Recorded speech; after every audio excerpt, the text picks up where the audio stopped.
Thank you so much. My name is Beatrice Chisenga, and I come from one of the countries called Malawi in the southern part of Africa.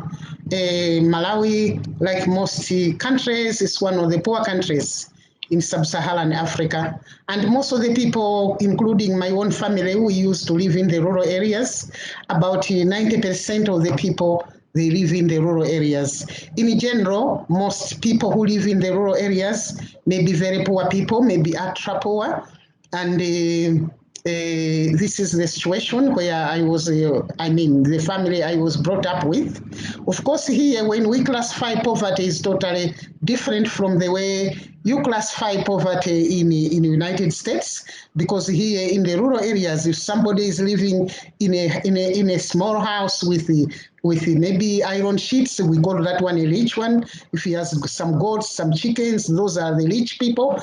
And if they live in a house which is,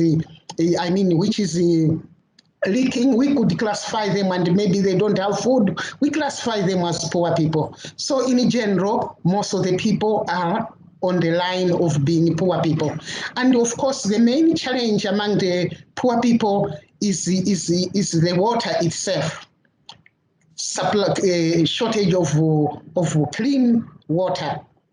If you ask people in the rural areas in Malawi to say, can you classify what is the most priority problem to you, they will classify safe drinking water as number one, and maybe number two, a clinic, maybe number three, a school, or maybe number four, a bridge. So a supply of clean water is the biggest problem. And I personally, I can talk about that because over the years, I have seen that there have been improvement. The government has done their own initiatives. Some non-government organizations have also come on board, but it still remains a big challenge. 40 years ago, I was one of the girls who had been much involved in getting water, and it was not an easy thing because we used to live maybe about 2 kilometers away from where we could find a hand pump, commonly called a borehole.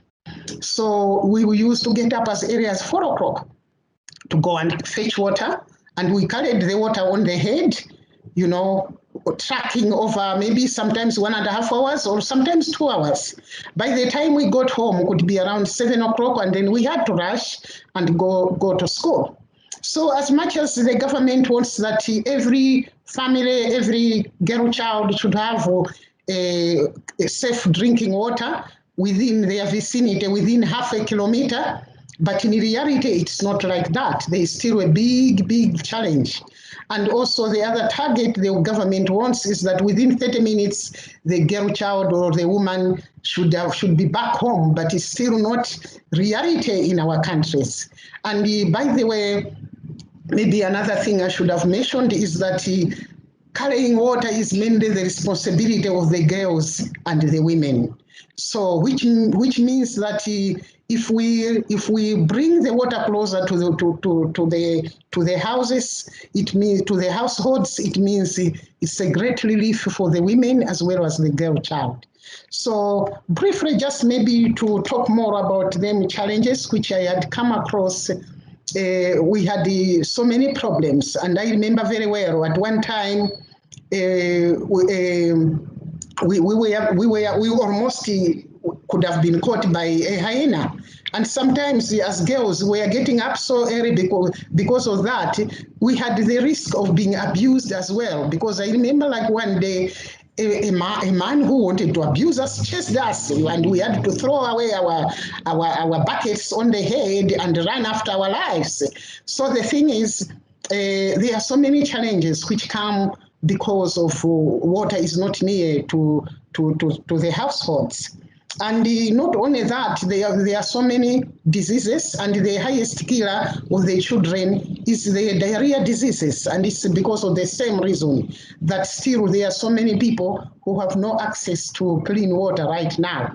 There are still some families which are getting water from the river, some are getting water from the open sources, from the springs, which are there, which are not protected, and as a result, usually there will be children who suffer diarrhea diseases or dysentery diseases, or even cholera. There are also incidences whereby sometimes they risk their lives in one way or another, just as I mentioned. Sometimes there are crocodiles out there in the areas where they are getting water.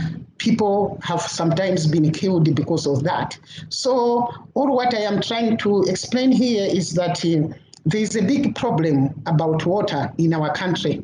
Not only our country, but maybe our country is still having a much bigger problem. And the implications about this is what I have just explained, that if the water is not near to the families, it means there are huge problems for the girl child as well as the women, who are regarded as that it is their responsibility that they should go up and down to get the water.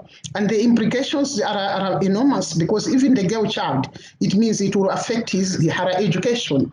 If you have come to get water 2 kilometers away and then you go to school, by the time a girl child goes to school, it's already too tired.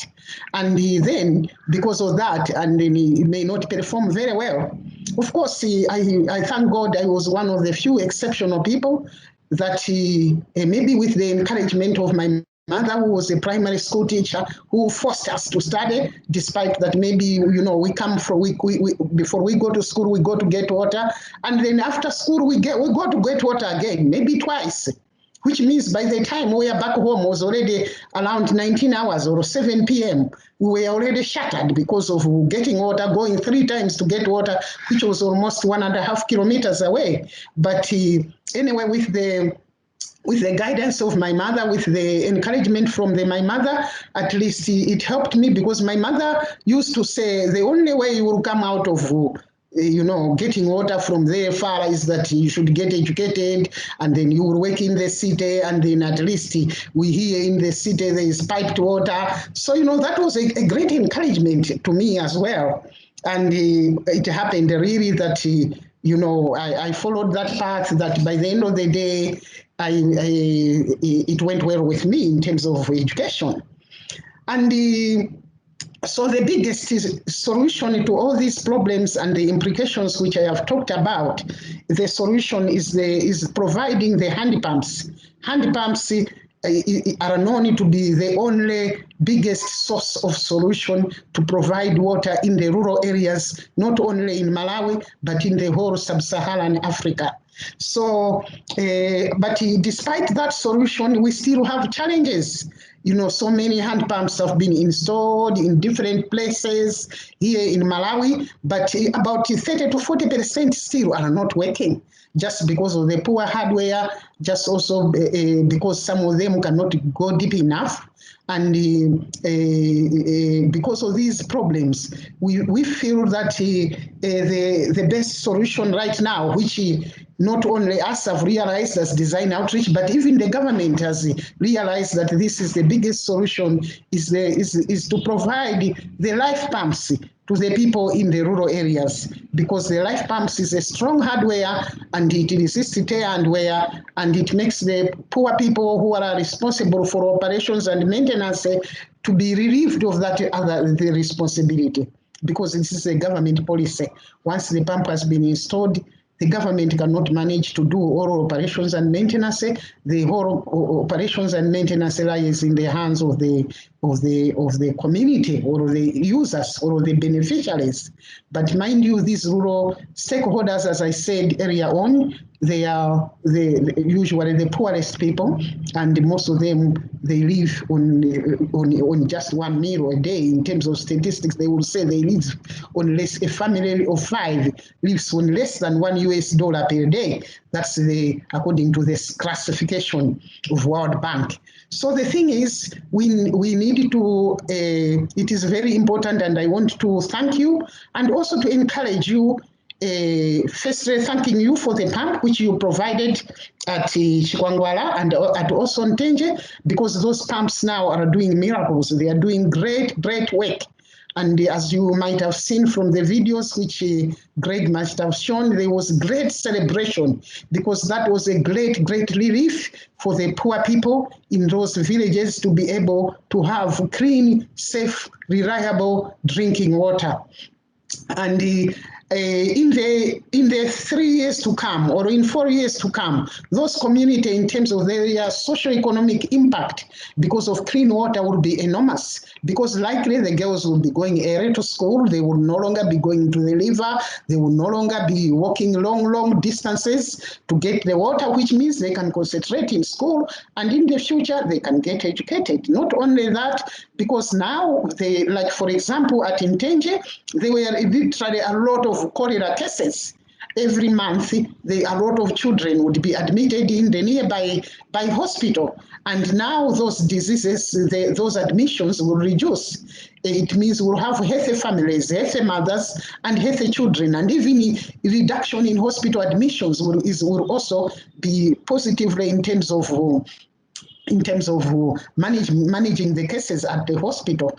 Not only that, the other impact in the long term is that they will also be, because now they will no longer be using the hardware or the pumps which are easily breaking down, but this life pump which may not break down, may need one part or another to change over maybe 5 years or 7 years. It means the little money which they have, at least they can use it for other things. And also it means the families can also have gardens, like vegetable gardens, which they can sell and get some little income for their own families. So we can see that the life pump will be a great benefit from now onwards to the people, and this will directly improve their socio-economic status, and also reduce the diseases, and also bring empowerment upon the children as well, because indirectly, if a girl child is relieved of her duties of carrying the water from very far places, and also has chances to go to school, in the long run, it means we are empowering the girl child. In Africa here, we believe that if we want to change Africa, the girl children should be empowered. And by providing the life pump, this will be part of empowering the girl child here in Malawi. Thank you.